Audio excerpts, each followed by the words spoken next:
कहानी का शीर्षक है ना मैं बेचारी हूँ ना ही मनहूस। जब से वो पैदा हुई उसने तभी से लोगों के तानों को सुना है और दया की दृष्टि को देखा है। बेगानों ने ही नहीं अपनों ने भी कोई कसर नहीं छोड़ी उस पर, उन 3 बहनों पर और सबसे ज़्यादा उसके पिता पर। बेचारी बद्री प्रसाद कैसे पालेगा इन बेचारी बिन माँ की बेटियों को। उसकी तो जवानी में कमर ही झुक गई है। मनहूस कहेगी। बेटे होते तो बद्री प्रसाद के हाथ बंटवाते। यह शब्द सुनते सुनते उनके कान पक गए थे। रेखा उससे 5 साल बड़ी, सुरेखा 2 साल और तीसरी वह कंचन, बेचारी और मनहूस।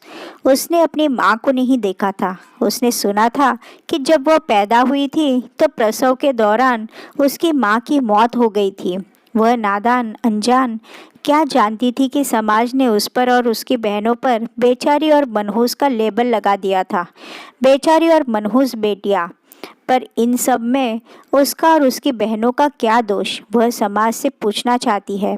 सरकार ने बड़े बड़े ऐलान किया, बड़ी बड़ी योजनाएं बनाई। बेटी बचाओ बेटी पढ़ाओ, मुफ्त शिक्षा, गरीब बेटियों के लिए हर माह पैसे, स्कूल में दोपहर में मिड डे मील, मुफ्त सेहत सुविधाएं वगैरह वगैरह।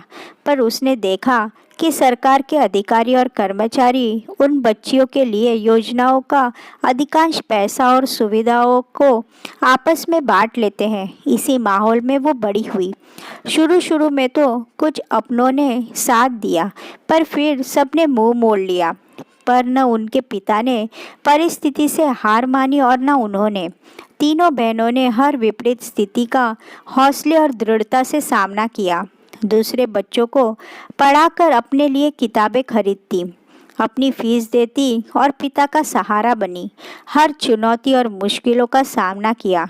निर्भीक, निडर और हौसले से आत्मनिर्भर बनी। कराटे और जूडो सीखकर अपनी रक्षा करनी सीख ली और समाज के रावणों का सामना किया। तीनों बहनों ने उच्च शिक्षा ग्रहण की। आज वह उच्च पदों पर आसीन है और अपनी पसंद और विचारधारा के सुशील युवकों से शादी की। उन्होंने साबित कर दिया कि बेटियां ना लाचार है, ना बेचारी और ना ही मनहूस।